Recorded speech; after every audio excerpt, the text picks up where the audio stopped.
દાહોદ જિલ્લાના ઝાલોદ તાલુકાના રાયપુરા ગામે વિચિત્ર અકસ્માત સર્જાયો હતો, જેમાં મહુડીથી જાન લઈને રાયપુરા ગામે આવેલા વરરાજાની કાર બેકાબુ બની અકસ્માત સર્જાયો હતો. કાર લગ્ન મંડપમાં જાનૈયા પર ફરી વળતા 15થી વધુ જાનૈયાઓને નાની મોટી ઈજાઓ પહોંચી હતી. જોકે સદનસીબે આ દુર્ઘટનામાં કોઈ જાનહાનિ થઈ ન હતી, પરંતુ ઘાયલ થયેલા તમામ લોકોને તાત્કાલિક 108 એમ્બ્યુલન્સ મારફતે હોસ્પિટલ ખાતે સારવાર માટે ખસેડવામાં આવ્યા હતા.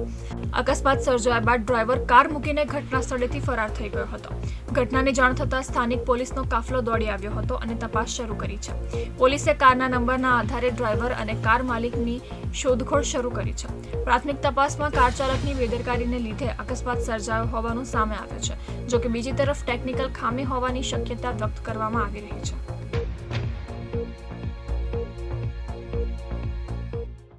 સાયકલ લઈને જાણ આવી હતી, અમે લાડીવાળા કરતા હતા અને ગાડીવાળો ફાસ્ટ લાવ્યો તો બધાને બાઈકની 15 જેટલા 15 જેટલો કયા ગામની જાણ હતી?